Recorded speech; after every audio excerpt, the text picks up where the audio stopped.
Hello viewers, আশা করি সকলে ভালো আছেন।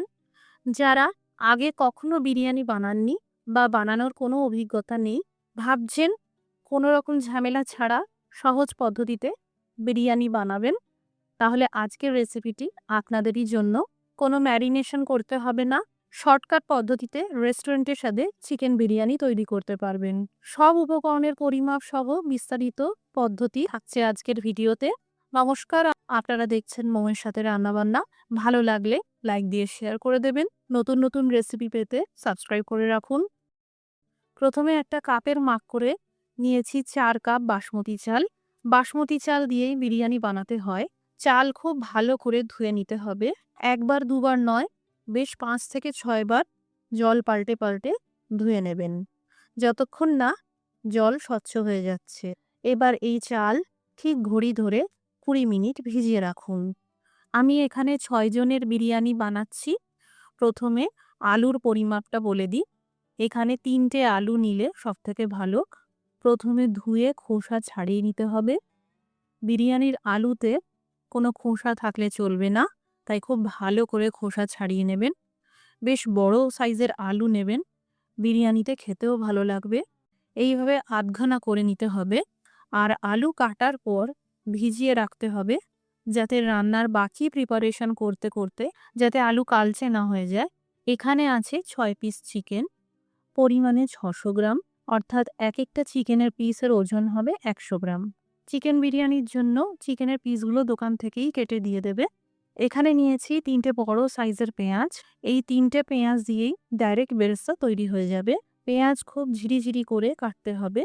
খুব ছোট করে পেঁয়াজ কাটতে যাবেন না। বিরিয়ানিতে এইভাবেই পেঁয়াজ ঝিরিঝিরি করে কেটে নিলে দেখতে ভালো লাগে আর খেতেও ভালো লাগে।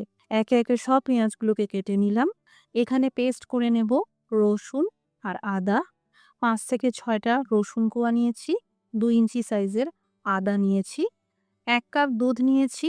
সামান্য করে কেশর, যাকে জাফরান বলে, দিয়ে দিলাম। এই দুধ সামান্য করে গরম করে নিয়েছিলাম। এবার আলুগুলোকে ম্যারিনেট করে নেব। লবণ আর হলুদ গুঁড়ো দিয়ে দিলাম। সেই সাথে এই যে জর্দার রংটা, ফুড কালার, সামান্য করে দিয়ে দিলাম। সামান্য করে কাশ্মীরি লঙ্কার গুঁড়ো দিয়ে দিলে ভালো, এতে কালারটা খুব সুন্দর আসবে। কড়াইতে পরিমাণ মতো তেল গরম করে নিলাম। প্রথমে আলুগুলোকে ভেজে নেব। বিরিয়ানির জন্য সবসময় বেশ লাল লাল করে ভালো করে ভেজে নেবেন, যেমনটা রেস্টুরেন্ট বা বিরিয়ানির দোকানগুলোতে দেখা যায়। এই দেখুন, ভাজার পর আলুর কালারটা দারুণ এসেছে। এবার তেল থেকে তুলে নেব। এবার তেলের পরিমাণটা কমিয়ে দেব, কারণ আমার এতটা তেল লাগবে না। এখানে আমি গোটা ফোড়নে নিয়েছি ১০ থেকে ১২টা গোলমরিচ দানা, একটা দারচিনি, ৩ টে এলাচ, ২ টো লবঙ্গ, একটা জয়িত্রী, একটা বড় এলাচ, আধা চামচ শাহি জিরা, এটা না থাকলে আস্ত জিরে দিতে পারেন, আর একটা জায়ফলকে নোড়া দিয়ে ভেঙে নিয়েছি, একটা ছোট্ট টুকরো দিয়ে দিলাম। সামান্য আধা গুঁড়ো করে নেব। এখানে আপনারা গোটা ফোড়ন হিসেবে দিতে পারেন, কিন্তু আমি সাজেস্ট করব এইভাবে একটু আধা গুঁড়ো করে দেবেন, এতে ফ্লেভারটা আরও ভালো পাওয়া যাবে। লো টু মিডিয়াম ফ্লেম করে ফোড়নগুলো ভেজে নেব। দিয়ে দিলাম একটা স্টার ফুল, একে স্টার অনিসে বলা হয়। বিরিয়ানিতে একটা দিলেই যথেষ্ট। ১-২ মিনিট মতন ফোড়ন ভেজে নেওয়ার পর দিয়ে দিলাম কুচানো পেঁয়াজ। এবার হাই ফ্লেম করে পেঁয়াজ ভাজতে হবে, ক্রমশ নেড়ে যেতে হবে আর ভাজতে হবে। মাঝে দিয়ে দিলাম ২ চামচ ঘি। খেয়াল রাখবেন এই পেঁয়াজ কুচি যেন কোনো মতেই পুড়ে না যায়। একদম বেরেস্তার কালার যেমন হয় সেইভাবেই ভেজে নিতে হবে। এখানেই ডাইরেক্ট বিরিয়ানির জন্য বেরেস্তা রেডি হয়ে যাচ্ছে। আলাদা করে বেরেস্তা তৈরি করার কোনো প্রয়োজন হবে না। এবার ভেজে নেব এই তৈরি করে রাখা আদা রসুনের পেস্ট। ২ মিনিট মতন ভেজে নিয়েই দিয়ে দিলাম পেঁয়াজ বাটা। এখানে ২ টো পেঁয়াজকে বেটে নেওয়া হয়েছে। ২ নম্বর টিপস, যাদের বিরিয়ানি তলা থেকে লেগে যায়, এখানে গ্রেভির পরিমাণটা বেশি রাখবেন। গ্রেভি যদি কম হয়ে যায়, বিরিয়ানির পুরো রান্নাটা হতে হতে গ্রেভি অনেকটা শুকিয়ে যায় আর তলা থেকেও লেগে যায়। দিয়ে দিতে হবে ১ চামচ কাশ্মীরি লঙ্কার গুঁড়ো, আধা চামচ হলুদ গুঁড়ো। ভালো করে গুঁড়ো মশলা আরও ২-৩ মিনিট মতন ভেজে নিতে হবে। এবার দিয়ে দিলাম চিকেনের পিসগুলো। চিকেনের পিসের সাথে আবারও ২-৩ মিনিট মশলা ভাজতে হবে। যেমনটা বলেছিলাম, চিকেন ম্যারিনেশন করার প্রয়োজন হয় না, যেহেতু শর্টকাট পদ্ধতিতে বানাচ্ছি। দিয়ে দিলাম আধা কাপ ফ্যাটানো টক দই আর দিলাম বিরিয়ানি মসলা 2 চামচ মতন দিয়ে দিলাম। আমি সাজেস্ট করব শর্টকাট পদ্ধতিতে বানালে এই মশলা বেস্ট। যে কোনো কোম্পানির বিরিয়ানি মশলা মার্কেট থেকে পেয়ে যাবেন, কিনে নিতে পারেন। দই আর বিরিয়ানির মশলা দিয়ে চিকেন আরও 3-4 মিনিট মতন কষিয়ে নিলাম। এবার দিয়ে দিলাম ভাজা আলু আর 1 চামচ সন্ধক লবণ। আপনারা চাইলে সাদা লবণও দিতে পারেন। এবার কম আঁচ করে জল ছাড়া পুরোপুরি দমে রেখে ভাপে ধীরে ধীরে এই চিকেন রান্না হতে থাকবে। তবে মাঝে ঢাকা খুলে একটু নেড়েচেড়ে নিতে হবে। ততক্ষণে এইদিকে বিরিয়ানির জন্য ভাত রেডি করে নিতে হবে। এখানে 4 কাপ চাল নেওয়া হয়েছে, সুতরাং 4 কাপ চালের 4 থেকে 5 গুণ বেশি জল নিতে হবে। অর্থাৎ পরিমাণে ধরুন 1.5 লিটার মতন হতে পারে। লবণটা বেশি করে দিতে হবে, কারণ চাল ফোটানোর পর এই জল ফেলে দেব। তাই 2-3 চামচ মতন লবণ দিয়ে দিলাম। 2 চামচ তেল দিয়ে দিলাম। গোটা মশলায় দিলাম আধা চামচ শাহি জিরা, গোটা গোলমরিচ, একটা দারচিনি, একটা এলাচ আর একটা তেজপাতা।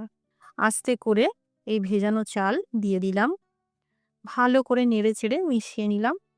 বিরিয়ানির জন্য ভাত রেডি কিনা কিভাবে চেক করবেন? তার জন্য একটা ভাতের দানা এভাবে আঙুলে নিয়ে নেবেন। ভাতের দানা সিদ্ধ হওয়ার পর সহজেই ভেঙে যাবে, কিন্তু আঙুল দিয়ে এইভাবে চাপ দিলে পিষে যাবে না। তার মানে 90% ভাত সিদ্ধ হয়ে গেছে। এবার আঁচটা বন্ধ করে দিতে হবে। ঝটপট চিকেনটাও চেক করে নেওয়া যাক। এই দেখুন, চারদিকে এই যে যেটা ভাসছে এটাকে চিকেনের রোগান বলে। এই চিকেনের রোগান বেরোনোটা খুবই দরকার। এতে চিকেনের গ্রেভি পারফেক্ট তৈরি হয়। এবার এই সিদ্ধ ভাত জল থেকে তুলে ছেঁকে নিয়ে ডাইরেক্ট চিকেনের গ্রেভির উপর এইভাবে দিতে থাকবো আর আস্তে করে ছড়িয়ে দেব। খুব হালকা হাতে কাজটা করবেন, যাতে ভাতের দানাগুলো ঘেঁটে না যায়। এবার এই কেসার ভেজানো দুধটা দিয়ে দিলাম। সেই সাথে যে অর্ধা রং মানে ফুড কালারটা ছিল অল্প করে দিয়ে দিলাম। আবারও ভাত দিয়ে দিলাম। আস্তে আস্তে ছড়িয়ে দেব। এবার একটু আধা চামচ মতন বিরিয়ানি মশলা ছড়িয়ে দিলাম আর এই ফুড কালারটাও অল্প করে দিয়ে দিলাম। আবারও ওই একই প্রসেস, ভাত দিয়ে দিলাম আর আলতো হাতে ছড়িয়ে দিলাম। সবশেষে এই অবশিষ্ট ফুড কালারটা দিয়ে দিলাম। সেই সাথে দিয়ে দিলাম 2 চামচ গোলাপ জল, 2 চামচ কেওড়া পানি, সামান্য করে কুচানো ধনেপাতা ছড়িয়ে দিলাম। এটা অপশনাল। এবার 3টে সিদ্ধ ডিম দিয়ে দিলাম। ডিমগুলোকেও চেষ্টা করবেন ওপরেই রাখবার, এতে বিরিয়ানি কেটে তোলার সময় ডিমগুলো ভেঙে যাবে না। জাস্ট এইভাবে ভালো করে ঢাকা চাপা দিয়ে দিলেই হবে। আর একদম নিভু আছে লো ফ্লেম করে 15 মিনিটের জন্য দমে রাখতে হবে। 15 মিনিট দমে রাখার পর আঁচটা বন্ধ করে দিতে হবে। আরও 15 মিনিটের জন্য রেখে দিতে হবে, যাকে রেস্টিং টাইম বলে। 30 মিনিট হয়ে গেল, দেখে নেওয়া যাক। আপনারা দেখলেই বুঝতে পারবেন বিরিয়ানির ভাত কতটা ঝরঝরে তৈরি হলো। এবার একটা আলু কেটে দেখিয়ে দিচ্ছি কতটা সিদ্ধ হয়েছে। এই দেখুন, একদম সফট আর সুসিদ্ধ হয়েছে। আর বিরিয়ানির পুরো ফ্লেভারটা আলুর মধ্যে চলে গেছে। তৈরি হয়ে গেল একদম শর্টকাট পদ্ধতিতে সহজে চিকেন বিরিয়ানি, কোনো রকম ম্যারিনেশন করার ঝামেলা ছাড়া। যে পুরোপুরি অনভিজ্ঞ, কোনোদিন বিরিয়ানি বানাননি, তিনিও একবার দেখলে এই সহজ চিকেন বিরিয়ানি বানাতে পারবেন। যে কোনো পাত্রেই এই সহজ চিকেন বিরিয়ানি তৈরি করতে পারবেন। এই চিকেন বিরিয়ানি বানালে আমাদের কমেন্ট করে জানাতে পারেন কেমন তৈরি হলো। আজকের রেসিপিটি দেখার জন্য অসংখ্য ধন্যবাদ। সবাই ভালো থাকুন, সুস্থ থাকুন।